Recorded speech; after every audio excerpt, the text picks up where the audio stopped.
laat die duisternis verdwyn. Wees lig, soos 'n lamp wat lig verander gee. Lig, wees lig, elke tree.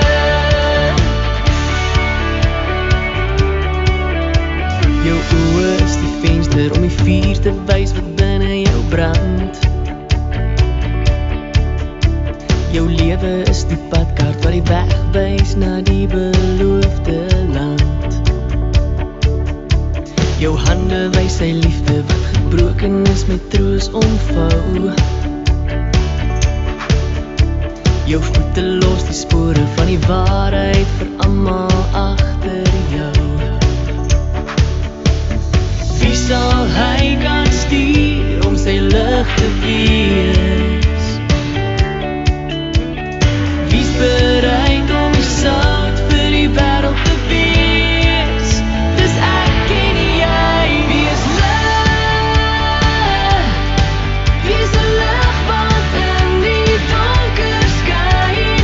Lig, laat die duisternis verdwyn.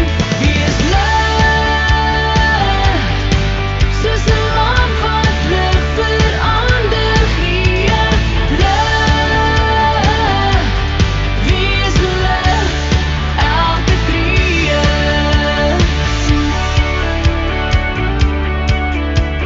Sonder woorde kan jy die Bybel vir die wêreld wees. En hoe jy lewe lê die verhaal wat ander tussen die lyne lees.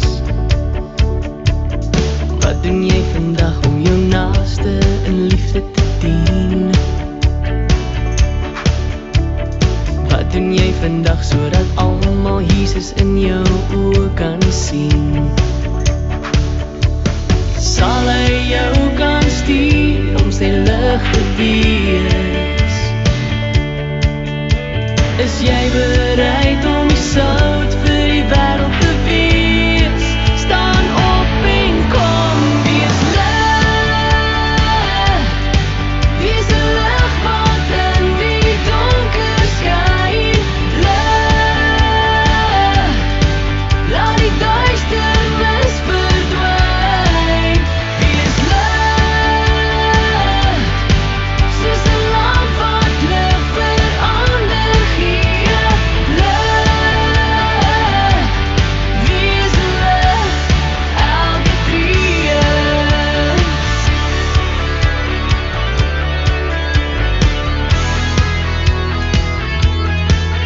Wees lig, wees 'n lig wat in die donker skyn. Lig, laat die duisternis verdwyn. Wees lig, soos 'n lamp wat lig verander gee. Lig, wees lig, elke tree. Lig, wees lig, elke tree.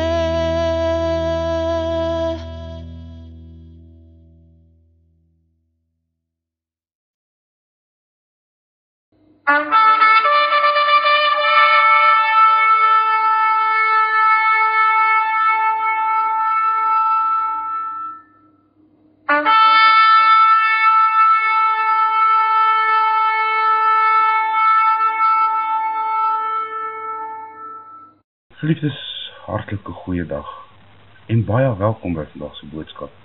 Ek is pastoor Pieter Boysen van die JCRM familie in die Oosrand. Na afloop van vandag se boodskap nooi ek u uit om die nagmaal saam my en my gesin te gebruik. U kan solank die wyn en die brood regkry, maar voor ons verder gaan, kom ons word net eers stil voor ons hemelse Vader. My God, my Vader, laat my die teerheid van u hart teenoor my sien, in die krib van u geboorte, in die tuin van u angs, in die kruis van u lyding, in die graf van u opstanding, in die hemel van u voorspraak. Bemoedig deur hierdie gedagtes, weerstaan ek my vyand. Vertrap ek sy versoekings, weerstaan ek sy listige planne, versaak ek die wêreld. Is ek dapper ter wille van die waarheid. Maak my diep bewus van my heilige verhouding met U as geestelike bruidegom, Jahweh, se geesgenoot, die vriend van sonde. Ek dink aan U heerlikheid en my veragtelikheid, U majesteit en my gemeenheid, U volmaaktheid en my mismaaktheid, U reinheid en my vuilheid, U geregverdigheid en my sondigheid. U het my onveranderlik en vir ewig lief. Mag ek U lief hê, soos U my lief het. U het U self vir my gegee. Mag ek myself vir U gee. U het vir my gesterf. Mag ek in U lewe. Elke oomblik van my lewe. In al my gedagtes. In elke hartklop. Mag ek nooit by die wêreld en sy verleidelikheid vertoef nie, maar aan U bly, aan U stem luister, met U genade bekleed wees en met U geregtigheid versier wees. In Jesus naam. Amen. Geliefdes, wat beteken dit om in Jesus te leef? As u laasweek ingeskakel was, sou u gehoor het, dat daar sekere dinge is wat moet gebeur. Kom ons som net gou vinnig op wat ons laasweek oor gepraat het. Eerstens moet ons geestelik wedergebore word. Ons moet 'n daaglikse wandel met Christus hê. Ons moet saam met Christus in konflik met hierdie verdorwe wêreld wees. Ons moet volhard saam met Christus. Voortdurend gebedskontak met Christus hê. Ons moet aktief in die Here Jesus Christus se diens wees. Nou vanoggend om aan te gaan, sekerlik die een waaraan ons die meeste uitsien, om saam met Christus in sy koninkryk te wees. Vir ons as Christene lê die lekkerste, die beste deel altyd voor. En dit is om saam met Christus in die hemel te wees. Daarom vergeet ons die dinge wat agter lê en sterk ons uit na dit wat voor is. Die Here is besig om vir sy dienskregte 'n koninkryk, 'n ewige tuiste te berei. Is ons daarvan bewus? Weet ons dit? Ons moet soos Abraham ersig hê van 'n stad wat fondamente het, waarvan Christus, waarvan God die boumeester en oprigter is. Hebreërs 10:11, want hy het die stad verwag wat fondamente het, waarvan God die boumeester en opsigter is. Dit is die nuwe Jerusalem in die hemel. Jesus het gesê in Johannes 14:2-3, in die huis van my Vader is daar baie wonings. As dit nie so was nie, sou ek dit vir julle gesê het. Ek gaan om vir julle plek te berei. En as ek gegaan het en vir julle plek berei het, kom ek weer en sal julle na my toe neem, sodat julle ook weet waar ek is. Dit sal 'n plek van onuitspreeklike vreugde wees, geliefdes. 1 Korintiërs 2:9, maar soos geskrywe is, wat die oog nie sien en die oor nie hoor en die hart van die mens nie opgekom het nie, wat God berei het vir die wat hom lief het. Paulus skryf vir ons in Filippense 1:23, want ek word van weerskante gedring. Ek het verlang om heen te gaan en met Christus te wees, want dit is verreweg die beste. Amen. Die beste, geliefdes, die beste. Om te sterf sou vir hom dus 'n wins wees. Ons werk vir Christus se koninkryk wat nog op aarde verborge is. Maar sien uit na die dag wanneer hy in sy mag en majesteit sal terugkeer, om ons na sy koninkryk te neem. Ons is lede van sy hemelse koninkryk. Daarom is ons vreemdelinge en bywoners in hierdie goddelose wêreld.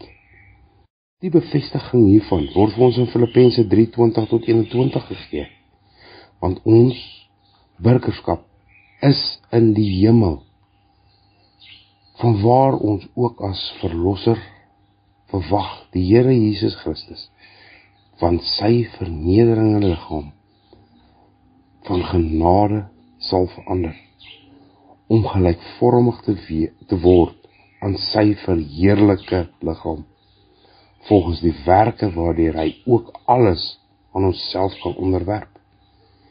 Die dood is vir 'n Christen alles behalwe slegte nuus, want dit is 'n oorgang van die onvolmaakte aardse lewe na 'n volmaakte lewe in die hemel saam met Christus. Ons behoort 'n begeerte te hê om by Christus te wees, waar dit oneindig beter is as hier op aarde. Die dood is net tragies vir die geliefdes, die mense wat ons agterlaat, maar hulle kan moed skep uit die belofte van ons toekomstige hereniging. 1 Tessalonisense 4:16-18. Want die Here sal van die hemel neerdal met 'n geroep, met die stem van aartsengele en met geklank van basuin van God. En die wat in Christus gesterf het, sal eerste opstaan. Daarna sal ons wat in die lewe oorbly, saam met hulle in die wolke weggevoer word, die Here tegemoet in die lig. En so sal ons altyd by die Here wees. Bemoedig mekaar dan met hierdie woorde. Dit staan in die woord van God, dat ons saam mekaar die Here sal sien, dat ons saam met mekaar sal wees in die hemel. Dit is vir ons 'n heerlike, wonderlike bestemming. Die einde van ons pad op aarde is net die oorgang van hierdie aardse lewe na 'n nuwe, volmaakte, verheerlike lewe in saam met Christus. Ere aan ons verlosser. Na die laaste oordeel sal die nuwe Jerusalem uit die hemel neerdal. God sal by sy mense woon, en al die ellende van hierdie huidige wêreld sal vir ewig verby wees. Openbaring 21:4. En God sal al die trane van hulle oë afvee, en daar sal geen dood meer wees nie. Ook droefheid en geween en moeite sal daar nie wees nie, want die eerste ding het verbygegaan. Amen en amen. Nou geliefdes, dit is belangrik dat ons van tyd tot tyd kritiese vrae oor onsself sal vra, oor hoe ons vorder op die pad wat ons saam met die Here Jesus Christus loop. Nie almal van ons doen dit eweveel opregte onsself ondersoek nie. Paulus sê vir die medegelowiges in 2 Korintiërs 13:5, ondersoek julleself of julle in die geloof is. Stel julleself op die proef. Geliefdes, hierdie ondersoek behels eerstens die vraag of hulle ware gelowiges is, of dalk net vorm godsdienstig is, wat hulle by die uiterlike gedaante van 'n godsalige berus. En tweedens, indien hulle wel gelowig is, op die aard van hul geloofslewens te bepaal. Maar mense is geneig om sulke direkte persoonlike vrae te ontwyk en tot hulle eie nadeel aan hom voorgegee dat alles in orde is met hulle geestelike lewe terwyl dit uitmekaar uitval. Wanneer jy nader aan die einde van jou lewe kom en voor die werklikheid van die ewige lewe te staan kom, sowel as die verpligting om voor die regstoel van Christus rekenskap van jou lewe op aarde te gee, kom daar dikwels gedagtes in jou op, wat jou van alle eie waan en oneerlike selfbeoordeling stroop. Jy kyk krities na jouself, en terwyl selfs oor jou eie integriteit en waarhede as 'n gelowige. Jy is geneig om dinge na 'n wisselvallige en minder suksesvolle kant van jou lewe te kyk, en al jou foute en verkeerde besluite raak te sien. Jy is bitter spyt oor al hierdie onvolmaaktheid in jou karakter, al hierdie onvolmaaktheid in jou loopbaan, in jou Christelike bediening, jou huwelik, in die hantering van jou finansies, en ook in jou menseverhoudings, en so kan ons aangaan. Jy is minder geneig om aan ander mense se kritiek en beskouing eerder as jou eie skuldige party in baie van dinge wat verkeerd geloop het. Wanneer ons as gelowiges ons introspeksie doen, met ander woorde selfondersoek doen, is daar sekere gevare waarteen ons moet waak. Eerstens, sekerlik die een wat vir ons baie probleme veroorsaak, en dit is ons sondes van die verlede. Indien ons ware wedergebore is, met die getuienis van die Heilige Gees in ons harte, dat ons kinders van God is, wie se sondes vergewe is. Romeine 8:16. Die Gees self getuig saam met ons gees, dat ons kinders van God is. Moet ons onsself dissiplineer, om nie weer aan daardie sondes te dink, en dit in gesprekke op te haal nie. Die vyand, Satan, sal probeer om ons gedurig aan hierdie sondes te herinner, sodat hy 'n hernuwe skuldkompleks in ons gedagtes kan vestig.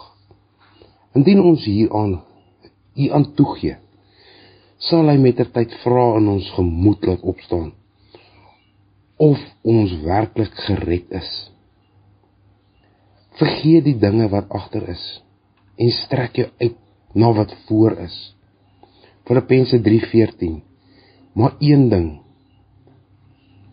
ek vergeet die dinge wat agter is, en strek uit na wat voor is, en jaag na die doel, om die prys te verkry van die hoë roeping van God in Christus Jesus.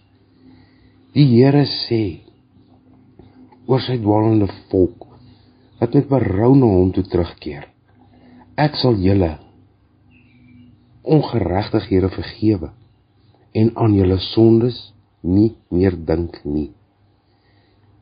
God sê dit ook ten opsigte van ons vandag. As God nie aan ons sondes in die verlede dink nie, hoekom moet ons?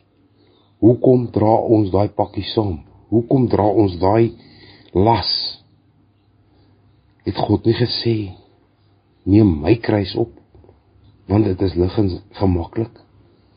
Maar hoekom wil ons daai dinge van die verlede, daai dinge wat seer maak, saam met ons dra? Die tweede gevaar waarteen ons as Christene in ons selfondersoek moet waak, is om onsself nie met ander Christene te vergelyk nie, en onsself dan as 'n mislukking beskou, indien ons omdat ons nie kan doen wat ander kan doen nie. Ons enigste voorbeeld is die Here Jesus Christus en ons moet in sy voetspore volg. Ons kan nie wees soos ander Christene nie. 1 Petrus 2 vers 21. Want hiertoe is julle geroep, om Christus ook vir julle gelei het, en julle 'n voorbeeld nagelaat het, sodat julle sy voetspore kan volg. 1 Johannes 2:6. Hy wat sê, dat hy in hom bly, behoort self ook so te wandel, soos hy gewandel het. Hy lei ons deur sy Heilige Gees, en gebruik elke een van ons op 'n ander manier. Nie almal van ons kan predikante wees nie. Nie almal van ons kan sangers wees nie. Skrywers, goeie sakemanne, wat die werk van die Here finansiëel kan ondersteun nie. Ons kan egter almal voorbidders wees, ja. Getuies van Christus, ja. 'n begunstige vaste gelowiges, wat op die pad van die Here volhard, sonder om daarvan af te wyk. Van diegene wat dalk meer talente ontvang het, sal ook meer opgeëis word. Lukas 12:48. Maar hy wat nie geweet het nie, en gedoen het, wat die slaaf verdien, sal met min slae geslaan word, en elkeen aan wie veel gegee is, aan hom sal veel gevorder word, en aan wie hulle veel toevertrou het, aan hulle sal hulle voorvoeders eis. Dit is juis op die terrein van die diensbaarheid, dat ons onsself moet ondersoek. Alle Christene is uit genade gered, uit hierdie sondige werke, maar dit is net die begin van ons nuwe lewe in Christus. Daarna word alle gelowiges gestuur, wat getuies van Christus in hierdie donker wêreld moet wees. Hierdie groot taak kan nie in ons eie krag gedoen word nie. Daarom het Jesus opdrag gegee, dat almal van ons met die Heilige Gees gevul moet word. Handelinge 1:8. Julle sal krag ontvang wanneer die Heilige Gees oor julle kom, en julle sal my getuies wees. Kan jy van hierdie toerusting met krag uit die hoogste getuig? Indien ons wel van so 'n oorgawe kan getuig, dan moet ons seker maak dat dit weer en weer hernuwe word. Die disippels wat in Handelinge 2 met die Heilige Gees gevul is, het later te midde van die groot vyhandigheid tot die Here geroep om hulp, 'n nuwe oorgawe gemaak en 'n nuwe met die Heilige Gees gevul. Handelinge 4 vers 31. En toe hulle gebid het, is die hele plek geskit waar hulle saam was, en hulle is almal vervul met die Heilige Gees, en het die woord van die Here met vrymoedigheid gespreek. Handelinge 13:52. En die disippels is gevul met blydskap met die Heilige Gees. Indien ons nie hierdie oorgawe gereeld hernie nie, kan ons van die Here af wegdryf. Die krag van die Heilige Gees verloor en weer op die vlees, ons natuurlike menslike vermoëns begin vertrou. Daar was selfs 'n hele gemeente wat hulle self hieraan skuldig gemaak het. Paulus het vir die gemeente van Galasiërs hieroor aangespreek. Galasiërs 3:3. Is julle so onverstandig, nadat julle met die Gees begin het, eindig julle nou met die vlees? Ouch! Daar is verskeie werke wat die Heilige Gees vir ons doen en ook verskeie redes waarom ons met die Heilige Gees gevul moet word. Die Heilige Gees oortuig ons van ons sondes en verlore toestande. Asook dat die geregtigheid van Christus, wat sy lewe afgelê het, as 'n losprys vir ons sondes, van hierdie sondige wêreld. Indien ons positief hierop reageer, en met blydskap van ons sondes tot Christus se genade toe nader, dan word ons gesterk deur die Heilige Gees. Hierdie onverbinding word ook beskryf as geestelike lewendmaking of die doop, waardeur ons in die liggaam van Jesus Christus ingedoop word. Die waterdoop is bloot 'n getuie hiervan. Daarom kan die waterdoop alleen ons nooit red nie. Jy kan nie gaan sê, ek is gedoop, ek is 'n geredde nie. Nee, my geliefde vriend, dit werk nie so nie. Jy moet deur die Heilige Gees herdoop word, met die Gees gedoop word. Indien ons hierna 'n volle oorgawe maak, vervul die Heilige Gees ons, sodat ons effektiewe getuies vir Christus kan wees, en vrug kan dra, wat by ons bekering pas. Die Heilige Gees vestig goddelike gesindhede in ons, waardeur die Here Jesus in sy gestalte verkry, en die wêreld kan sien dat ons disippels van God is. Die belangrikste hiervan is die goddelike liefde, die agape liefde, wat hy in ons harte uitstort. Die Heilige Gees gee aan ons die krag om hierdie hartstogtelike en begeerlikhede van die vlees te kan oorwin. Wandel deur die Gees, dan sal julle nooit die begeertes van die vlees volbring nie. Hy verskaf aan ons 'n geestelike wapenrusting, waardeur ons deur die versoekings van die aanslae van die bose kan oorwin. Jy kan gerus Efesiërs 6 vers 10 en 11 gaan lees. Die Heilige Gees is ons leermeester, wat ons in hierdie hele waarheid lei, en ook die toekomstige dinge aan ons verkondig. Hy gee aan ons verligte oë van die verstand om die Bybel te kan verstaan,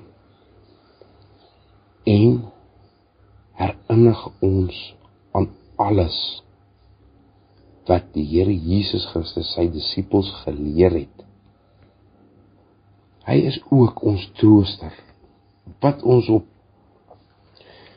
ons tydens die fisiese afwesigheid van die Here Jesus vertroos, terwyl ons weg deur hierdie vyandige wêreld moet vind.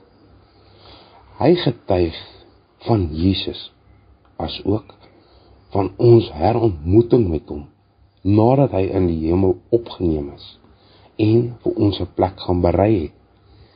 Die Gees rus ons ook met geestelike gawes toe. Dit kan as 'n spesiale salwing beskryf word. Dit beteken dat die Gees ons leer en geestelik toerus met die Here met ons besonderse talente te kan dien. 'n natuurlike gawe sonder die salwing van die Heilige Gees het geen geestelike nut nie. Selfs al het jy dalk van nature sekere begaafdhede, het ek steeds die salwing van die Heilige Gees nodig, sodat hierdie talente of vermoëns aan God, ons Here, geheilig kan word. Waarom raak so baie van ons gelowiges die pad byster? Omdat ons nie op die leiding van die Heilige Gees vertrou nie. Waarom is hulle prioriteite en besluite dikwels verkeerd? Dat hulle gevalle natuur, die vlees, nie ten volle oorgelewer is om gekruisig te word nie. Dit is die belangrikste rede vir hulle mislukkings. Galasiërs 5:17, want die vlees begeer teen die gees, en die gees teen die vlees, en hulle staan teenoor mekaar, sodat julle nie kan doen wat julle wil nie. Die Here Jesus wil hê ons moet getroue diensknegte wees met die vrymoedige rekenskap van ons lewens sal kan gee. Ook hoe ons talente in sy diens gebruik het. Dit is op hierdie terrein waarop so baie van ons in die koninkryk van die Here onderpresteer. Sommige van ons sal selfs met leë hande voor die Here verskyn, gered asof deur vuur heen.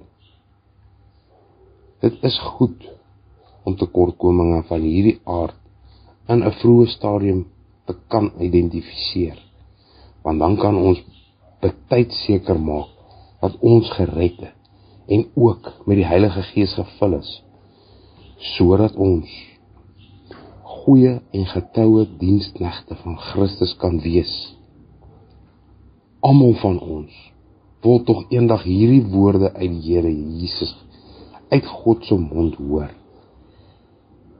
Matteus 25:21, en dit is so mooi, julle moet mooi luister. Mooi so, goeie en getroue diensknegt. Oor weinige was jy getrou, oor veel sal ek jou aanstel. Gaan in die vreugde van jou Heer. Amen en amen. Geliefdes, liewe luisteraars, sal dit nie die wonderlikste woorde wees wat ons in ons lewe en die lewe hierna kan wil hoor nie? Om so 'n positiewe beoordeling te kan kry, moet ons seker maak dat ons onverdeeld en ons harte gereinigheid wat met die Heilige Gees gevul is, dit sal ons in staat stel om met vrymoedigheid en alle omstandighede te kan sê, vir my is die lewe Christus. Amen. Nou kom ons by die heerlike gedeelte van hierdie boodskap. Nagmaal. Die instelling van die nagmaal, soos dit opgeskryf staan in 1 Korintiërs 11 vers 23 tot 29, want ek het van die Here ontvang, wat ek ook aan julle oorgelewer het, dat die Here Jesus in die nag waarin hy verraai is, brood geneem het, en nadat hy gedank het, het hy dit gebreek en gesê, neem, eet, dit is my liggaam, wat vir julle gebreek word, doen dit tot my gedagtenis. Net so die beker na die ete met die woorde, hierdie beker is my Nuwe Testament in my bloed, doen dit so dikwels as julle daaruit drink, tot my gedagtenis, want so dikwels as julle hierdie brood eet, en van hierdie beker drink, verkondig julle die dood van die Here, totdat hy weer kom. Die nagmaal in sy wyse is 'n verbondsmaaltyd, waar die verbinding tussen Christus en sy gemeente telke vernuwe word. Dis ook 'n gedagtenismaal. Die Here het met die instelling van die nagmaal gesê, gebruik dit tot my gedagtenis. Dis ook 'n waarborg. Daarom sê Jesus, dit is my liggaam en dit is my bloed. Dis ook 'n viering van gemeenskap met die lewende Here en met mekaar. Omdat dit een brood is ons baie saam een liggaam, wat ons met mekaar deel, en ons het deel aan die brood. Dis ook 'n toekomsverwagting. Ons het in die nagmaal die versekering dat die Here een is met ons. Dis ook 'n vreugdefees. Hoewel die gemeente die nagmaal met veel ywer en erns vier, is dit tog 'n vreugdefees. waar die Heiland op 'n besonderse manier die vrug van sy lyding, sterwe en opstanding uitdeel. Nou, geliefdes, om die volle seën van die nagmaal te kan ontvang, is dit nodig dat ek die waarskuwing ook aan u voorhou, soos wat dit opgeskryf staan in 1 Korintiërs 11, 27 en 9 tot 29. Wie dan op onwaardige wyse hierdie brood eet en van hierdie beker drink, van die Here drink, sal skuldig wees aan die liggaam en die bloed van die Here. Maar die mens moet homself beproef en so van die brood en uit die beker drink. Want wie op onwaardige wyse eet en drink 'n oordeel oor homself, terwyl hy die liggaam van die Here nie onderskei nie. Die brood wat ons breek, is die gemeenskap met die liggaam van ons Here Jesus Christus. Neem, eet, dink daaraan en glo dat sy liggaam gebreek is, tot volkome versoening vir al ons sondes. Die beker van danksegging is die gemeenskap met die bloed van ons Here Jesus Christus. Neem, drink, dink daaraan en glo dat sy kosbare bloed gegiet is tot volkome versoening vir al ons sondes.